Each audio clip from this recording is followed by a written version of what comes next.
I have a theory that a lot of Street Fighter 3 characters are renditions and reworkings of older characters. I remember reading an article in a Japanese gaming magazine years and years ago about how the developers wanted to echo some of the past characters. I don't have that source to the article, but I know for sure it exists. Please, somebody, share it in the comments if you find it. Since I can never for sure 100% fact check it, I don't want to say anything I'm about to get into is facts. I just like thinking about this stuff for fun. So this is my short video on Street Fighter 3. It's made of remixed characters. The third strike, y'all, is Street Fighter 3. Some characters aren't changed at all and are just themselves, so I'll get them out of the way real fast. Akuma, Chun-Li, Ken, and Ryu. Now there's some characters that are pretty unique, so I'll group them together. I wouldn't say they're remixed. Yeah, that makes sense. Alex, not the Zangief stand-in, the main character of Street Fighter 3, which works because you have to get good at parries if you want to main him. Some of his moves remind me of Birdie, but still, he plays very differently. Dudley, not the Bullrock boxer stand-in. Pretty unique for a Street Fighter game. To let some SNK slip into their game? I want to see him scrap with Vanessa. I'd put money on Vanessa. Makoto, when I first saw her, I thought she was related in some way to Retsu. There's tiny similarities, but I say she's still pretty unique. Go to heaven. Oro, I can't really think of any other character that plays anything close to him. Very unique. 12, I really like 12. But this character always feels out of place to me. There's shades of Necro, which makes sense because in the lore, it's the next gen version of Necro. Right, now let's get into the remix characters. Elena, Chun-Li, Cammy, and Adan. She has good normals, good movement, dragon punch, forward moving kick attacks.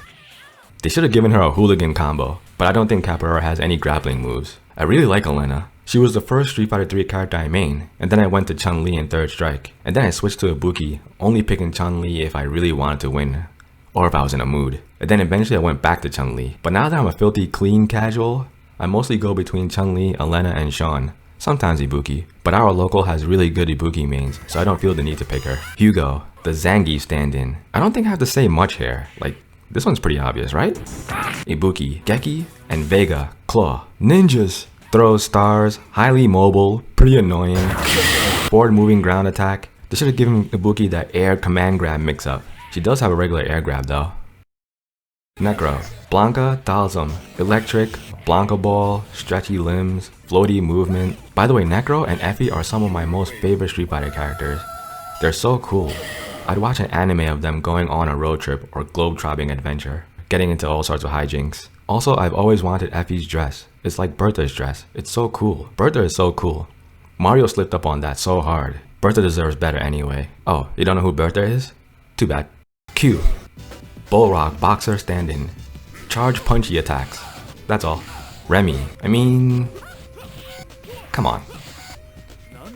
Shawn. Alright, so I have a lot to say about Shawn actually. I wish they made him a different Ryu and Ken, and not lean so hard into the direction of Dan.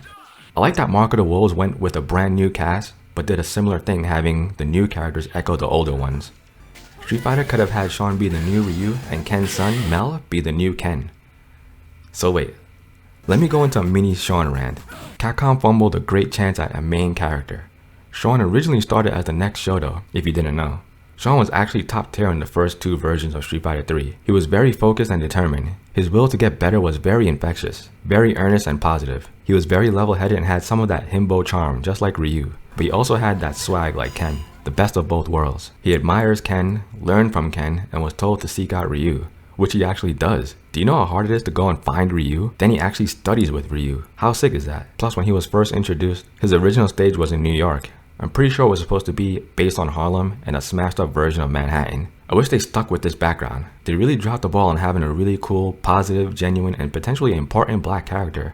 But they fucked that up. Still, I love Shawn. I even still use him in Third Strike to this day. But anyway, mini rant over. Urien, Zagat. Mostly because of the body type and the normals. The fireball is close and the tiger knee isn't really the same. So I'll admit, this one's probably the biggest stretch. But I stand by it. The twins. They borrow moves from both Gen and Fei Long. The Rekkas, Dragon Punch, ground to air attack, similar animations. If not the same character function, at least heavily inspired by Fei Long and Gen. And that's my Street Fighter 3 characters remix theory video. Again, this is just me having fun. I like thinking about stuff like this. There's a lot more to fighting games than just the fighting. A lot of these games have so much charm and little tidbits of good nonsense to pour over. That's one of the reasons I love fighting games so much. Hope you had fun. Give this video a like, thumbs up, or whatever. Let me know in the comments if you agree or disagree on some of these. Did I miss stuff? You have your own theories? And for real, please, if you find any of those old articles I was talking about, let me know in the comments. I've been looking for them forever. Okay, see ya. Laters. Come and get it, big boy.